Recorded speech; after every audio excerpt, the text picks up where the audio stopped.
त्यावेळेस गुलाल उधळला, ढोल ताशे वाजवलेत, फुलांचा वर्षाव करून घेतला. मग आता उपोषणाला गरज काय? आंदोलन मागे घेत असताना त्यावेळेस त्यांना समजलं नाही का? त्यांची कोणी दिशाभूल केली का? किंवा त्यांना कोणी फसवलं का सरकारने? पण जरांगेंनी आपल्या समाजासाठी इतर समाजाचं वाटोळं करण्यासाठी जर उपोषण असेल तर ते सरकारने त्यांना आवरावं. आता खूप झालं, बस झालं. जय शिवराय. मी पांडुरंग कदम. आपण पाहिलं असेल विजय वडट्टीवार या ठिकाणी काल म्हटलेले आहे की त्यांनी मराठा समाजाला आणि मनोज जरांगे पाटील यांना या ठिकाणी सजेशन करताना या ठिकाणी दिसले. तर त्या वडट्टीवारला या ठिकाणी सांगू इच्छितो, तू कोण आम्हाला चिपडा सांगणारा? उपोषणाला बसायचंय का नाही बसायचं हा सर्वस्वी अधिकार या ठिकाणी मनोज जरांगे पाटील आणि मराठा समाजाचा आहे.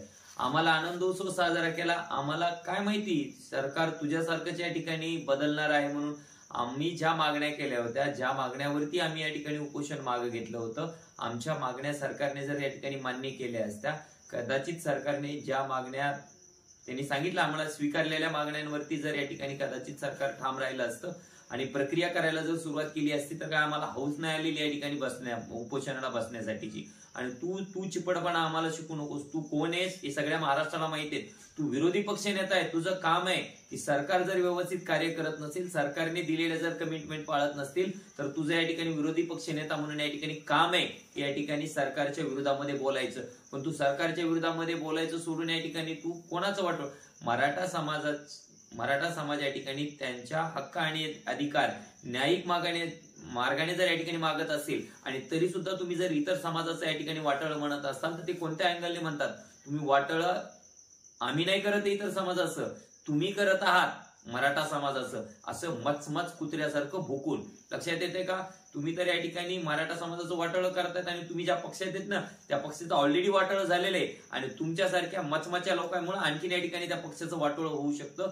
त्यामुळं विजय वडट्टीवार तुला या ठिकाणी सांगू इच्छितो की आम्हाला सर्वस्वी अधिकार आहे. उपोषणाला बसायचं का नाही बसायचं, कधी आनंदोत्सव साजरा करायचा, कधी नाही करायचा, हा सर्वस्वी मराठा समाजाचा आणि मनोज जरांगे पाटील यांचा अधिकार आहे. कृपया तुला विनंती आहे, तुझी मचमच थोडीशी बंद ठेव.